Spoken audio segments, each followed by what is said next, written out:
Hello everyone.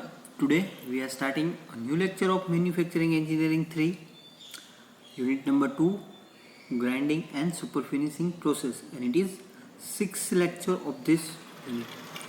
મિત્રો આપણે last લેક્ચરની અંદર છે એ ગ્રાઇન્ડિંગ વ્હીલ શું છે, કેટલા એલિમેન્ટનું બનેલું છે, એબ્રેસિવ મટીરિયલ, બોન્ડિંગ મટીરિયલનું બનેલું છે, તેના કાર્યો શું છે, બોન્ડિંગ મટીરિયલ તરીકે શું યુઝ થાય છે, એબ્રેસિવ મટીરિયલ તરીકે શું યુઝ થાય છે, આ ઉપરાંત તેનું ક્લાસિફિકેશન છે એના વિશે માહિતી મેળવી ગયા છીએ. આજના આ લેક્ચરમાં એ જ ટોપિક ઉપર આગળ વધીને તેનું નોમેનક્લેચર અને અમુક જે ગ્રાઇન્ડિંગ વ્હીલને રિલેટેડ જે ટર્મિનોલોજી યુઝ થાય છે એના વિશે માહિતી મેળવીશું આપણે. ઓકે, સૌપ્રથમ આપણે સ્ટાર્ટ કરીએ. તો લાસ્ટ લેક્ચરમાં જોઈએ તો ગ્રાઇન્ડિંગ વ્હીલ છે એ એબ્રેસિવ મટીરિયલ જે હાર્ડ હોય છે તે અને બોન્ડિંગ મટીરિયલ કે જેનું મુખ્ય કાર્ય છે તો કે એબ્રેસિવ મટીરિયલને પકડી રાખવા, મિકેનિકલ સ્ટ્રેન્થ આપવી અને ચોક્કસ શેપ આપવાનું છે, એ બંનેનું બનેલું હોય છે. ક્લાસિફિકેશનમાં આપણે જોયું હતું એને મટીરિયલના આધારે, બોન્ડિંગ મટીરિયલના આધારે, પછી એના શેપના આધારે, આ ઉપરાંત એના સ્ટ્રક્ચર છે, ક્લોઝ સ્ટ્રક્ચર છે કે ઓપન સ્ટ્રક્ચર છે, ફાઇન ગ્રેડ છે વગેરેના આધારે આપણે એને અલગ અલગ ક્લાસિફિકેશન આપેલું છે. તો એ પ્રમાણે એના અલગ અલગ પ્રકાર છે. તો આજે આપણે જોઈએ કે માર્કેટની અંદર કોઈ ગ્રાઇન્ડિંગ વ્હીલ છે આપણે પરચેસ કરવું હોય તો, અથવા તો જે ગ્રાઇન્ડિંગ વ્હીલ માર્કેટમાં અવેલેબલ છે એની ઉપર જે કોડ આપેલો છે તેના ઉપરથી આપણે કઈ રીતે ફાઇન્ડ આઉટ કરી શકીએ કે આ કયા પ્રકારનું ગ્રાઇન્ડિંગ વ્હીલ છે, જેને કહેવામાં આવે છે કોડિંગ સિસ્ટમ અથવા તો નોમેનક્લેચર ઓફ ગ્રાઇન્ડિંગ વ્હીલ. તો એના વિશેની માહિતી છે આજના લેક્ચરમાં આપણે મેળવીશું. તો આ તમે જોઈ શકો છો બધા અલગ અલગ પ્રકારના ગ્રાઇન્ડિંગ વ્હીલ જે માર્કેટની અંદર અવેલેબલ છે, જે સ્ટાન્ડર્ડ છે તે બધા જ અવેલેબલ હશે. તેના પર્પઝ અને એપ્લિકેશન પ્રમાણે અલગ અલગ છે એ યુઝ કરવામાં આવે છે. તો જોઈએ નોમેનક્લેચર ઓફ ગ્રાઇન્ડિંગ વ્હીલ એટલે કે ગ્રાઇન્ડિંગ વ્હીલ છે એ પરચેસ કરીએ છીએ અથવા તો જે મેન્યુફેક્ચરિંગ કંપની છે જે ગ્રાઇન્ડિંગ વ્હીલ બનાવે છે તો એક પ્રોપર એને એક કોડ આપે છે અને એ કોડને આપણે એટલે કે એન્જિનિયર છે એ વાંચી સમજી અને એના વિશેની માહિતી મેળવી શકે છે કે આ પ્રકારનો ગ્રાઇન્ડિંગ વ્હીલ છે એમાં એબ્રેસિવ પાર્ટિકલ કેટલા છે, સ્ટ્રક્ચર કેવું છે વગેરે બધી માહિતી છે એના માટે માહિતી મળી રહે. તો એ ઇન્ડિયન સ્ટાન્ડર્ડ પ્રમાણે છે એ કોડિંગ સિસ્ટમ છે એ IS 551/1954 છે એ એપ્રૂવ કરવામાં આવી છે ને એના આધારે છે બધી ગ્રાઇન્ડિંગ વ્હીલ બનાવતી બધી જ કંપનીઓ છે આને ફોલો કરી અને આ નંબરિંગ આપતી હોય છે. તો આ નંબરિંગની અંદર શું હોય છે તો કે કોડિંગ છે એની અંદર જે 6 ડિજિટ છે અથવા 6 સિમ્બોલ છે એને એક પ્રોપર સિક્વન્સની અંદર લખવામાં આવે છે. જેમાં આપણે જોઈએ તો તમે તમારી સમક્ષ જોઈ શકો છો એક એક્ઝામ્પલ આપેલું છે જેની અંદર લખેલું છે WC30L5R17. તો આ એક પર્ટિક્યુલર ગ્રાઇન્ડિંગ વ્હીલનું નોમેનક્લેચર અથવા તો કોડિંગ છે. કોઈ ગ્રાઇન્ડિંગ વ્હીલ આપણે પરચેસ કર્યું છે એની ઉપર આવું લખેલું છે. તો હવે સમજીએ એનો મતલબ શું થશે. તો સૌપ્રથમ ફર્સ્ટ ડિજિટ છે એનો મતલબ છે symbol for manufacturing abrasive type prefix, એટલે કે જે મેન્યુફેક્ચરિંગ અથવા તો જે ગ્રાઇન્ડિંગ વ્હીલ બનાવે છે એ કંપની છે પોતાના રીતે મટીરિયલના આધારે કોઈ એક છે એ લેટર છે ત્યાં યુઝ કરે છે. તો આ કંપની છે પોતાની રીતે યુઝ કરે છે જે આપણા માટે એટલો મહત્ત્વ ધરાવતો નથી. સેકન્ડ ડિજિટ છે ત્યાંથી આપણે ટેકનિકલ ટર્મ બધા ચાલુ થાય છે. તો સેકન્ડ ડિજિટ છે શું દર્શાવે છે નેમ ઓફ એબ્રેસિવ, એટલે કે ગ્રાઇન્ડિંગ વ્હીલ છે એ કયા મટીરિયલનું બનેલું છે. તો ત્યાં એ લખેલો હશે તો એનો મતલબ થશે એલ્યુમિનિયમ ઓક્સાઇડ, સી લખેલું છે તો સિલિકોન કાર્બાઇડ વગેરે.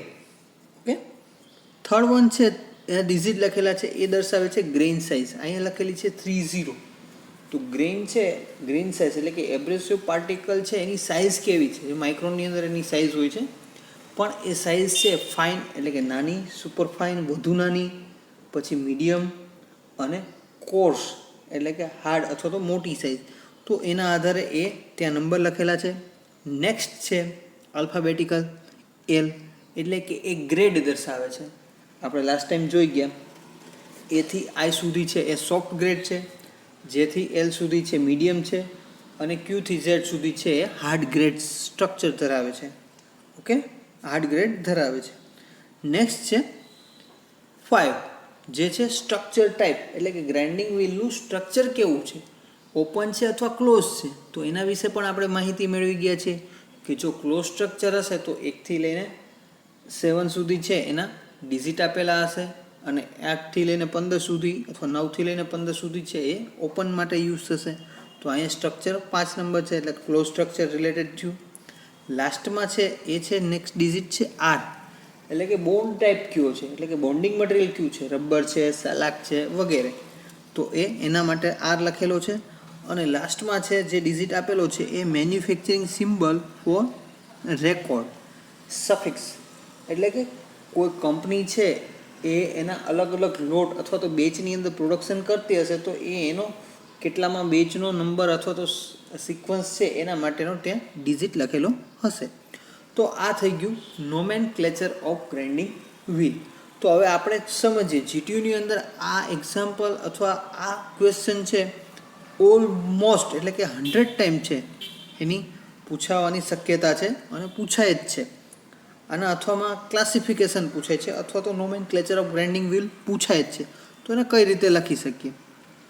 તો તમે જોઈ શકો છો આ એક એક્ઝામ્પલ છે, જે આ એક એક્ઝામ્પલ આખું આ રીતે તમે લખી શકશો તો તમને 3 અથવા 4 માર્ક્સ છે, પૂરેપૂરા માર્ક્સ છે આના મળી શકે છે. આ ઉપરાંત આને એક્સપ્લેન પણ કરી શકો છો. તો આને સમજાવું છું તમને. તો અહીંયા પણ એ જ રીતે આપેલું છે, એક સિક્વન્સ આપેલી છે પ્રિફિક્સ WA46K5V70, બરાબર, જેમાં આપણે છે એ 6 ડિજિટ છે મુખ્ય યુઝ કરીએ છીએ. તો સૌપ્રથમ આમાં W છે તો ત્યાં નીચે લખેલું જ છે nature of abrasive manufacturing symbol indicating the exact, બરાબર. કોણ કરશે? તો કે એ કંપનીવાળા એના મટીરિયલના આધારે કોઈ એક સિમ્બોલ આપશે જે મેન્યુફેક્ચરિંગ કંપની છે, કમ્પલસરી નથી. નેક્સ્ટ જે કમ્પલસરી ચાલુ થશે શું છે એ, તો સૌપ્રથમ શું દર્શાવે છે તો કે ત્યાં લખેલું હશે એ છે એબ્રેસિવ મટીરિયલ. ક્યાં એબ્રેસિવનું બનેલું છે તો કે એ લખેલો છે મીન્સ એલ્યુમિનિયમ ઓક્સાઇડ છે. જો ત્યાં સી લખેલો હોય તો સિલિકોન કાર્બાઇડ વગેરે ત્યાં ડિજિટ લખેલા હશે. નેક્સ્ટ છે ગ્રેઇન સાઇઝ. ગ્રેઇન સાઇઝની અંદર શું છે તો એનું પણ ત્યાં નીચે લખેલું છે. જો કોર્સ હશે તો 10 થી 24 હશે, મીડિયમ માટે 30 થી 40 છે, ફાઇનમાંથી 80 થી 180 છે, અને વેરી ફાઇનમાં 220 થી 600 છે, જે માઇક્રોનની અંદર છે. એટલે કે જેમ સંખ્યા વધશે એમ એની સાઇઝ નાની થતી જશે. ઓકે, તો એ ગ્રેઇન સાઇઝ છે, એબ્રેસિવ પાર્ટિકલની સાઇઝ, બરાબર.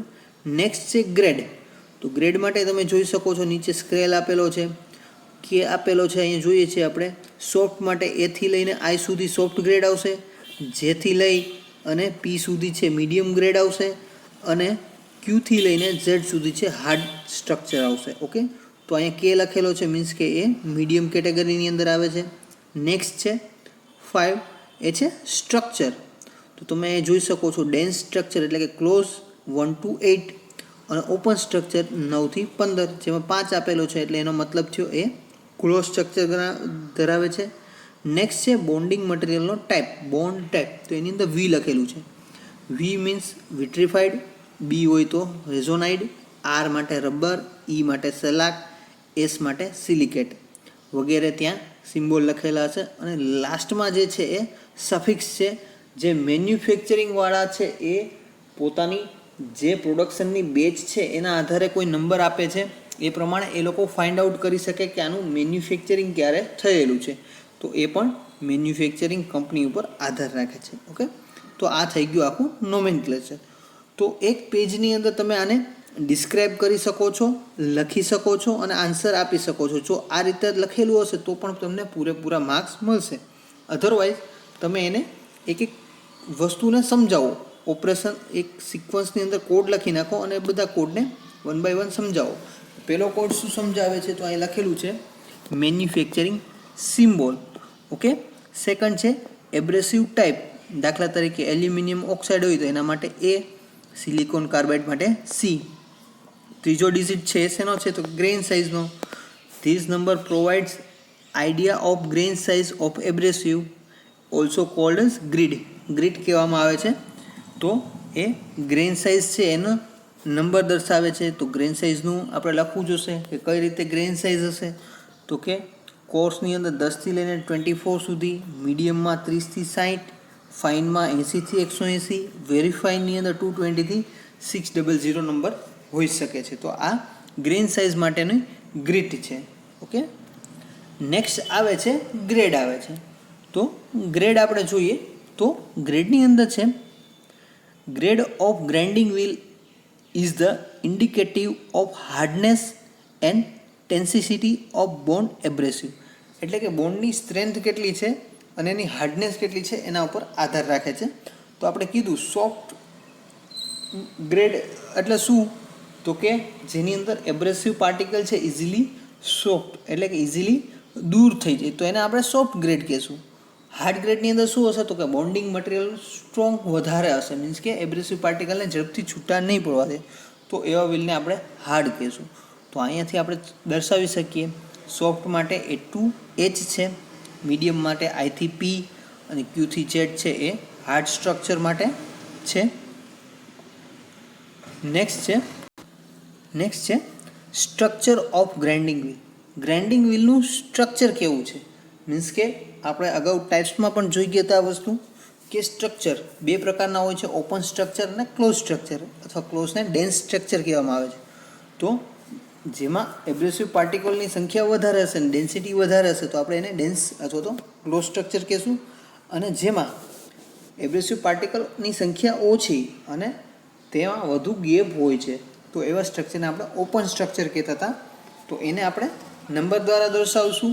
1 થી 8 હશે તો એને આપણે ક્લોઝ સ્ટ્રક્ચર કહેશું એટલે કે ડેન્સ સ્ટ્રક્ચર, અને 9 થી 15 તો એને ઓપન સ્ટ્રક્ચર તરીકે ઓળખીશું. ઓકે, નેક્સ્ટ છે type of bond.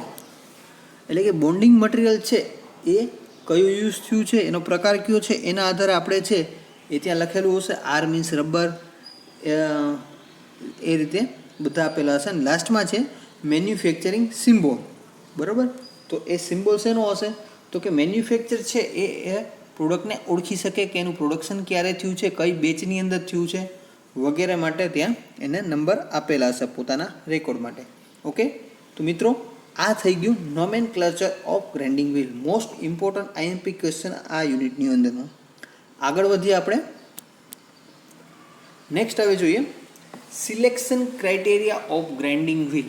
Grinding wheel છે એ કઈ રીતે સિલેક્ટ કરવું જોઈએ એના વિશેની માહિતી એઝ અ શોર્ટ નોટ તરીકે અથવા એઝ અ શોર્ટ ક્વેશ્ચન તરીકે પણ પૂછાય છે. Selection criteria of grinding wheel. તો હવે જોયું કે ગ્રાઇન્ડિંગ વ્હીલ છે ને ઘણા બધા પ્રકાર છે.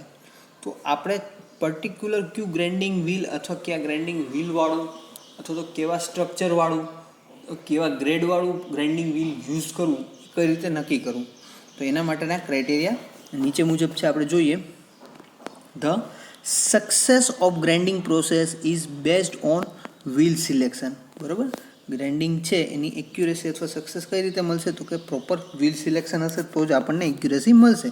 The following factors are consider for selecting a grinding wheel. તો એમાં અમુક કોન્સ્ટન્ટ ફેક્ટર છે. બરાબર, સૌપ્રથમ છે મટીરિયલ ઓફ પ્રોડક્ટ. એટલે કે આપણે જેની ઉપર મશીનિંગ કરવું છે એનું મટીરિયલ કયું છે, મીન્સ માઇલ્ડ સ્ટીલ છે, એલોય સ્ટીલ છે, હાર્ડ સ્ટીલ છે, એલ્યુમિનિયમ છે, કોપર છે, જે પણ છે તે. તો મટીરિયલ ઓફ પ્રોડક્ટ એ કોન્સ્ટન્ટ છે, એમાં ચેન્જીસ નહીં થાય. સેકન્ડ છે quantity of metal to be remove from the product. Quantity of metal એટલે કે આપણે કેટલા અમાઉન્ટ મટીરિયલ રિમૂવ કરવી છે. બરાબર, આપણે નોર્મલી આપણને ખબર છે કે ગ્રાઇન્ડિંગ છે સરફેસ ફિનિશિંગ પ્રોસેસ છે, એટલે કે આપણે માઇક્રોનની અંદર એની સાઇઝ ચેન્જ કરતા હશું, એમએમમાં નહીં માઇક્રોનની અંદર. ઓકે, મીન્સ કે આપણે કોઈ એક શાફ્ટ ટર્નિંગ દ્વારા આપણે બનાવી છે લેથ મશીન ઉપર, તો આપણે એનું ફાઇનલ ડાયમેન્શન કેટલું રાખશું? તો આપણે 25 mm બનાવી હોય તો 25 પોઈન્ટ સમથિંગ અથવા 25માં થોડું પ્લસ આપણે 1 યર માઇક્રોમીટરની અંદર રાખીને બનાવી શકીએ. અને એક્ઝેક્ટલી ફાઇનલ એને જે ટોલરન્સ આપેલા છે કે પ્લસ ઓર માઇનસ 0.02 mm, તો એટલા mm 0.01 અથવા 2 mmનું ગ્રાઇન્ડિંગ છે એ કરવામાં આવતું હોય છે. એટલે કે ક્વોન્ટિટી એટલા ક્વોન્ટિટી મેટલ છે એ રિમૂવ કરવાની છે. એ સેકન્ડ ક્રાઇટેરિયા છે. થર્ડ ક્રાઇટેરિયા છે કોન્ટેક્ટ એરિયા. Contact area. કેનો કોન્ટેક્ટ એરિયા? તો કે ગ્રાઇન્ડિંગ વ્હીલ અને જે વર્કપીસ છે એનું. અને ચોથું છે ટાઈપ ઓફ ગ્રાઇન્ડિંગ મશીન, કયા પ્રકારનું ગ્રાઇન્ડિંગ મશીન યુઝ કરો છો એ. તો આ ફેક્ટર છે એ કોન્સ્ટન્ટ ફેક્ટર છે. ઓકે, પછી અમુક વેરિયેબલ ફેક્ટર છે. તો કે ક્યાં છે? તો કે વેરિયેબલની અંદર આપણે જોઈએ તો speed of the grinding wheel. તમને કીધું એ પ્રમાણે ગ્રાઇન્ડિંગ વ્હીલ છે એ હાઈ સ્પીડ ઉપર રોટેટ થતું હોય છે, પણ એના પણ સ્પીડ કેટલી છે એ. Next, speed of the job or product. જે જોબ અથવા પ્રોડક્ટ છે એ મે બી રોટેટ થતા હોય અથવા ન થતા હોય. જો થતા હોય તો એની સ્પીડ કેટલી છે એ ઓછી હંમેશા રાખવામાં આવે છે. થર્ડ છે કન્ડિશન ઓફ ધ મશીન. મશીનની કન્ડિશન એટલે કે મશીનની એક્યુરેસી કેવી છે. મીન્સ કે નવું મશીન હોય અને કોઈક જૂનું મશીન હોય કે 2-3 વર્ષ યુઝ થયેલું મશીન હોય, તો એની કન્ડિશન અલગ અલગ હોય છે. મીન્સ કે એની અંદર એલાઇનમેન્ટ છે, મીન્સ એક્યુરેસી હોય, અથવા તો તેની અંદર કોઈ પણ ચાલ આવી ગઈ હોય એવું બની શકે. એના બેરિંગ્સ છે એક્યુરેટ ના હોય, તો એ બધાને લીધે વાઇબ્રેશન અથવા બીજા કોઈ રીઝનને લીધે તો એની કન્ડિશન કેવી છે એ ધ્યાનમાં રાખવામાં આવે છે. અને ચોથું છે પર્સનલ રીઝન્સ. પર્સનલ મીન્સ કે જે ઓપરેટર છે એની શારીરિક કન્ડિશન, કે એને ફટીગ એટલે કે થાક લાગેલો છે, ફ્રેશ ટાઈમમાં વર્ક કરે છે, પછી હાવ એન્ડ ટાઈમમાં અથવા ઓવર ટાઈમની અંદર વર્ક કરે છે, વગેરે ઘણા ફેક્ટર હોય છે. મીન્સ એની મેન્ટલ કન્ડિશન વગેરેને ધ્યાનમાં રાખીને એ વેરિયેબલ ફેક્ટરમાં આવશે. તો આપણે સૌ પ્રથમ જે મટીરિયલવાળું છે એને આપણે ડીપમાં ડિસ્કસ કરીએ. ઓકે, તો મટીરિયલ ઓફ પ્રોડક્ટ છે એ કઈ રીતે ઇફેક્ટ કરે છે. તો મટીરિયલ ઓફ પ્રોડક્ટ છે એના વિશેની તમને ટૂંકમાં માહિતી આપી દઉં તમારા નોલેજ માટે. કે જો જોબનું મટીરિયલ છે એ હાર્ડ મટીરિયલ હોય, કે ટેન્સાઇલ સ્ટ્રેન્થ એની સારી હોય, મીન્સ કે એલો સ્ટીલ છે, માઇલ્ડ સ્ટીલ છે, ખાલી સ્ટીલ છે, તો એ પ્રકાર માટે નોર્મલી એલ્યુમિનિયમ ઓક્સાઇડ એટલે કે Al2O3 વાળું ગ્રાઇન્ડિંગ વ્હીલ યુઝ થાય છે. જો એ મટીરિયલ છે એ સોફ્ટ મટીરિયલ હોય, હાર્ડ ન હોય, સોફ્ટ હોય, જેની ટેન્સાઇલ સ્ટ્રેન્થ ઓછી હોય, મીન્સ કે બ્રાસ છે, કાસ્ટ આયર્ન છે, બ્રોન્ઝ છે, એલ્યુમિનિયમ છે, તો એના માટે સિલિકોન કાર્બાઇડ SiC વાળું મટીરિયલવાળું છે ગ્રાઇન્ડિંગ વ્હીલ છે એ ઉપયોગ કરવામાં આવે છે. આ ઉપરાંત તમને એના વિશે માહિતી આપી દઉં. સોફ્ટ અને ડક્ટાઇલ જો મટીરિયલ હોય તો એના માટે ગ્રેઇન સાઇઝ છે એ કોર્સ એટલે કે મોટી સાઇઝનું, ગ્રેડ છે હાર્ડ ગ્રેડ હોવું જોઈએ, અને સ્ટ્રક્ચર છે એ ડેન્સ સ્ટ્રક્ચરવાળું ગ્રાઇન્ડિંગ વ્હીલ છે એ વાપરવામાં આવે છે. જે માહિતી છે તમારી બુક્સની અંદર અવેલેબલ છે, તમારા નોલેજ માટે છે. અને જો મટીરિયલ હાર્ડ અને બ્રિટલ હોય એટલે કે સેકન્ડ કેસ, તો એના માટે ગ્રેઇન સાઇઝ છે એ ફાઇન ગ્રેઇન યુઝ કરવાનો, પછી ગ્રેડ છે એના માટે સોફ્ટ ગ્રેડ યુઝ કરવાનો, અને સ્ટ્રક્ચર છે એ ઓપન સ્ટ્રક્ચર છે એના માટે યુઝ કરવામાં આવે છે. તો આ બધી વસ્તુ અહીંયા ઓપોઝિટ થાય છે, ખાસ ધ્યાન રાખજો. સોફ્ટ અને ડક્ટાઇલ મટીરિયલ માટે ગ્રેઇન સાઇઝ છે કોર્સ, ગ્રેડ કેવો તો કે હાર્ડ વ્હીલ, અને સ્ટ્રક્ચર કેવું તો કે ડેન્સ સ્ટ્રક્ચર એટલે કે ક્લોઝ સ્ટ્રક્ચરનો ઉપયોગ કરવામાં આવે છે. મીન્સ કે સોફ્ટ અને ડક્ટાઇલ મટીરિયલ હશે ત્યારે હાર્ડ વ્હીલ યુઝ કરશું એટલે શું થશે તો કે ઝડપથી મટીરિયલ રિમૂવ થશે. કેનું તો કે મટીરિયલનું, ટાઈપ્સ ઓફ મટીરિયલનું. એનાથી ઉલટું જ્યારે હાર્ડ અને બ્રિટલ મટીરિયલ યુઝ કરશું ત્યારે શું હશે તો ગ્રેઇન સાઇઝ ફાઇન હશે એટલે કે નાની સાઇઝની ગ્રેઇન સાઇઝ, ગ્રેડ સોફ્ટ હશે એટલે કે મટીરિયલની અંદર ગ્રાઇન્ડિંગ વ્હીલ છે વધારે યુઝ થશે, અને ઓપન સ્ટ્રક્ચર હશે. ઓકે, તો આ પ્રકારે છે એ સિલેક્શન કરવામાં આવે છે. ઓકે, આગળ નેક્સ્ટ ટોપિક આપણે જોઈએ જે છે self sharpening action of grinding wheel. Next most important question કે self sharpening action of grinding wheel. ગુજરાતીમાં એને કહેવામાં આવે છે ગ્રાઇન્ડિંગ વ્હીલનો સ્વ તીક્ષ્ણતાનો ગુણધર્મ. સૌપ્રથમ તમને એક એક્ઝામ્પલ સાથે સમજાવી દઉં કે આપણે જે નોર્મલી ડ્રોઈંગ માટે પેન્સિલ યુઝ કરીએ છીએ, બરાબર, તો પેન્સિલ આપણે યુઝ કર્યા પછી શું થશે તો કે એને થોડો ટાઈમ વાપર્યા પછી જે એની શાર્પનેસ હશે અથવા એની જે લીડ છે એ બુઠ્ઠી થઈ જશે. તો શું કરીએ છીએ આપણે, અને જોઈતું આપણને કામ નથી આપતું તો શું કરીએ છીએ તો કે આપણે શાર્પનર દ્વારા પાછી એ લીડ છે એને શાર્પ કરીએ છીએ, બરાબર. તો એ જ રીતે અહીંયા self sharpening action of grinding wheel એટલે કે ગ્રાઇન્ડિંગ વ્હીલ છે એ એની ઉપર તમે ફિગરની અંદર જોઈ શકશો. જ્યારે ગ્રાઇન્ડિંગ વ્હીલ ફરતું હશે ત્યારે વર્કપીસના કોન્ટેક્ટમાં હશે, તો એક એની અંદર નોર્મલ રિએક્શન ફોર્સ લાગતો હશે, અને એક કટિંગ માટેનો ફોર્સ લાગશે, જે લીધે શું થશે તો કે ગ્રાઇન્ડિંગ વ્હીલની અંદર જે પહેલાં આપણે જોશું તો મટીરિયલ રિમૂવ કરવા માટે એ હાર્ડ એબ્રેસિવ પાર્ટિકલ ધરાવે છે, જેને લીધે મટીરિયલ રિમૂવ કરશે. ત્યારે એની સપાટી ઉપર જે ગ્રાઇન્ડિંગ વ્હીલ અથવા મટીરિયલ એબ્રેસિવ મટીરિયલના પાર્ટિકલ હશે એ એકદમ શાર્પ હશે અને એનાથી મટીરિયલ રિમૂવ કરશે.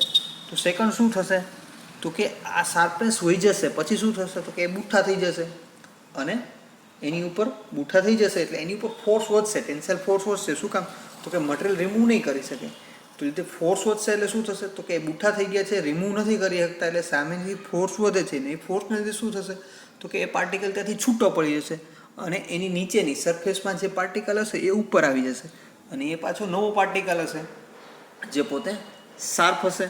અને આ રીતે વારંવાર આ વસ્તુનું રિવિઝન અથવા પુનરાવર્તન થાય છે અને જે છે એ ગ્રાઇન્ડિંગ વ્હીલ ઉપયોગમાં લેવામાં આવે છે. તો એક લેયર પછી નીચેના લેયરમાં એબ્રેસિવ પાર્ટિકલ યુઝ થશે અને એ એબ્રેસિવ પાર્ટિકલ દ્વારા છે એ મશીનિંગ થતું રહેશે. તો એક્ઝેક્ટલી એ જ થશે. જો તમે પેલી ફિગરની અંદર જોઈ શકો છો, બ્લન્ટ એબ્રેસિવ પાર્ટિકલ એટલે કે પહેલાં છે શાર્પ હતો, પછી બ્લન્ટ થઈ ગયું એટલે શું થશે મટીરિયલ રિમૂવ નહીં કરી શકે. શાર્પ હતો એ મટીરિયલ રિમૂવ કરતો હતો એટલે કે એની લીધે એની સામે જે વર્કપીસ છે એની અંદરનો એબ્રેસિવ પાર્ટિકલ છે એને તાકાતથી રિમૂવ કરતો હતો. હવે જ્યારે એ બુઠ્ઠો થઈ જશે, બ્લન્ટ થઈ જાય છે, એના લીધે શું થશે તો કે એની ઉપર લોડ વધશે. શું કામ તો કે સામેવાળા પાર્ટિકલ છે મટીરિયલના પાર્ટિકલને રિમૂવ નહીં કરી શકે, તો એ એની સામે લોડ આપશે, એને લીધે એ પાર્ટિકલ છે છૂટો પડશે બોન્ડિંગ મટીરિયલમાંથી અને નીચે છે તરત નવો પાર્ટિકલ અવેલેબલ હશે એ આવી જશે અને એ મટીરિયલ રિમૂવ કરી દેશે. તો આ વાતનું પુનરાવર્તન થાય છે અને આ રીતે છે એ એક્શન કહેવામાં આવે છે, self sharpening action of grinding wheel. અને ગ્રાઇન્ડિંગ વ્હીલ છે આની ઉપર વર્ક કરે છે. ઓકે, તો થિયરી છે વાંચી લેજો પાછી, એક વખત ફિગર ડ્રો કરવી જરૂરી છે અને વારંવાર પૂછાય છે. નેક્સ્ટ છે mounting of grinding wheel. Grinding વ્હીલને કઈ રીતે માઉન્ટ કરવું, બરાબર, એની પણ ફિગર આપેલી છે, તમે એની અંદર જોઈ લેશો કે ગ્રાઇન્ડિંગ વ્હીલ છે એ આપણે નોર્મલી બેન્ચ ગ્રાઇન્ડરની વાત કરીએ જે આપણા વર્કશોપની અંદર અવેલેબલ છે, તો એમાં ઇલેક્ટ્રિક મોટર હશે. ઇલેક્ટ્રિક મોટરમાંથી બે શાફ્ટ બહાર નીકળતી હશે, બે શાફ્ટ ઉપર જે માર્કેટમાંથી લઈ આવેલું ગ્રાઇન્ડિંગ વ્હીલ છે એ લગાવવામાં આવે છે. હવે ગ્રાઇન્ડિંગ વ્હીલ છે એની અંદર એક ચોક્કસ સાઇઝનો હોલ હશે, બરાબર, એ ફિક્સ હોલ છે, બધી જ કંપનીઓ છે સરખા પ્રકારના હોલ આપતી હશે. તો એની બાજુમાં બે છે વોશર લગાવવામાં આવે છે, બે વોશર કે જે શાફ્ટ એટલે કે ગ્રાઇન્ડિંગમાંથી નીકળતી શાફ્ટ છે એની સાથે ઇનસાઇડ ડાયામીટરમાં ફિટ થઈ જાય અને આઉટર ડાયામીટર છે એ ગ્રાઇન્ડિંગ વ્હીલનો જે ઇનસાઇડ હોલ છે એની અંદર ફિટ થઈ જાય. એ રીતના બે વોશર લગાવવામાં આવે છે. આ બે વોશર પછી એક વોશર એવું લગાવવામાં આવે છે, ફ્લેન્જ લગાવવામાં આવે છે કે જેની અંદર સ્લોટ હોય, ખાંચો હોય, બરાબર, અને એ ખાંચા પછી છે એના માટેની નટ લગાવવામાં આવે છે કે જેની અંદર છે એ લેફ્ટ હેન્ડેડ થ્રેડ હોય છે. શું કામ તો ગ્રાઇન્ડિંગ વ્હીલ રાઈટ સાઈડ ફરતું હોય છે એટલે કે એના ઉલટા આટા હોય છે, લેફ્ટ હેન્ડેડ થ્રેડવાળી એક નટ હોય છે અને આને ટાઈટ કરી અને ગ્રાઇન્ડિંગ વ્હીલ કરવામાં આવે છે. હવે જે સ્લોટ છે એનો મતલબ એ છે કે સ્લોટની અંદર છે એ એક ખાંચો હોય છે, ખાંચાની અંદર છે એ સ્ક્રૂ આવેલા હોય છે અથવા તો ત્યાં કાઉન્ટર વેઇટ આપેલો હોય છે. ક્યારેક વ્હીલને લગાવીએ તો વ્હીલ અનબેલેન્સ થતું હોય છે, મીન્સ કે વ્હીલને આપણે ક્યારેક ફેરવશું તો એકની એક જગ્યાએ આવી નીચે ઉગતું રહેશે. એટલે કે જ્યારે વ્હીલનું મેન્યુફેક્ચરિંગ કરવામાં આવ્યું છે ત્યારે એ વસ્તુનું ધ્યાન કદાચ ન રાખવામાં આવ્યું હોય કે અમુક સાઈડ 360 ડિગ્રીમાં બધી જગ્યાએ એબ્રેસિવ પાર્ટિકલ અને બોન્ડિંગ મટીરિયલ છે એની ડેન્સિટી સરખી ના રહી હોય, તો એના માટે થાય તો એવા માટે વાઇબ્રેશન જનરેટ કરશે. શું કામ તો કે ગ્રાઇન્ડિંગ વ્હીલ છે હાઈ સ્પીડ ઉપર રોટેટ થતું હશે, હાઈ સ્પીડ ઉપર રોટેટ થવાને લીધે તે અનબેલેન્સ થશે અને વાઇબ્રેશન જનરેટ કરશે. તો એવું ન થાય એના માટે એને બેલેન્સ કરવામાં આવે છે અને આ સ્લોટ છે એની અંદર જે કાઉન્ટર વેઇટ મૂકેલા હોય છે એને બેલેન્સ કરી એટલે ગ્રાઇન્ડિંગ વ્હીલ છે એ સ્મૂથલી ફરશે. તો આ રીતે એનું માઉન્ટિંગ કરવામાં આવે છે. તો માઉન્ટિંગ કરતાં પહેલાં પણ આપણે ગ્રાઇન્ડિંગ વ્હીલને ઇન્સ્પેક્શન કરવામાં આવે છે કે ભાઈ ગ્રાઇન્ડિંગ વ્હીલની અંદર કોઈ પણ પ્રકારની ક્રેક છે નહીં ને, તો એ જોવામાં આવે છે. તો એના માટે એક વિઝ્યુઅલ ઇન્સ્પેક્શન છે અને બીજો સાઉન્ડ ટેસ્ટ છે એ કરવામાં આવે છે. વિઝ્યુઅલ ટેસ્ટની અંદર શું છે તો કે નરી આંખે એનું નિરીક્ષણ અથવા પરીક્ષણ કરવામાં આવે છે કે ગ્રાઇન્ડિંગ વ્હીલ છે એની અંદર કોઈ ક્રેક અથવા તો તડ કે તિરાડ કે નથી, ગ્રાઇન્ડિંગ વ્હીલની એજ ઓકે છે વગેરે. જો નરી આંખે તમને કોઈ ડાઉટ લાગે તો એનો ફર્ધર સાઉન્ડ ટેસ્ટ કરવામાં આવે છે. સાઉન્ડ ટેસ્ટની અંદર શું કરવામાં આવે છે, ગ્રાઇન્ડિંગ વ્હીલને છે એ એક પાઇપ અથવા તો વુડનું કોઈ એક સ્ટીક હોય એની વચ્ચે રાખી અને વુડની હેમર દ્વારા છે એને ઉપર છે એ હેમરિંગ કરવામાં આવે છે અને એનો સાઉન્ડ સાંભળવામાં આવે છે. જો નકોર સાઉન્ડ આવે બધી જગ્યાએ ફેરવીને તો એ ગ્રાઇન્ડિંગ વ્હીલ ઓકે છે. અથવા તમને એવું લાગે કે અવાજ છે એમાં થોડો ચેન્જ આવે છે તો મે બી ત્યાંથી અંદરથી ક્રેક હોઈ શકે, તો મેન્યુફેક્ચરિંગ ફોલ્ટ હોઈ શકે. તો એનો બબલ ટેસ્ટ કરવામાં આવે છે, મીન્સ કે એની ઉપર સોફ્ટ વોટર છે એ યુઝ કરીને રાખવામાં આવે છે તો ત્યાંથી પરપોટા જનરેટ થાય છે અને આ રીતે એનું છે ઇન્સ્પેક્શન કરી અને પછી આપણે છે ગ્રાઇન્ડિંગ વ્હીલને યુઝ કરવામાં આવે છે. ઓકે, તો અહીંયા તમે જોઈ શકો છો ગ્રાઇન્ડિંગ વ્હીલના ઇન્સ્પેક્શન માટે તમને કીધું એ રીતે સાઉન્ડ ટેસ્ટમાં ગ્રાઇન્ડિંગ વ્હીલને એક વુડની સ્ટીક રાખવામાં આવે છે અને 180 ડિગ્રી, આમ તો 45 ડિગ્રીના ડિસ્ટન્સે 180 ડિસ્ટન્સે એને રાખી અને હેમર મારી અને એનો સાઉન્ડ છે સાંભળવામાં આવે છે, ચેક કરવામાં આવે છે કે એની અંદર કોઈ ક્રેક અથવા તિરાડ નથી. જો ડિફેક્ટ હોય તો એવા વ્હીલનો યુઝ કરવામાં આવતો નથી.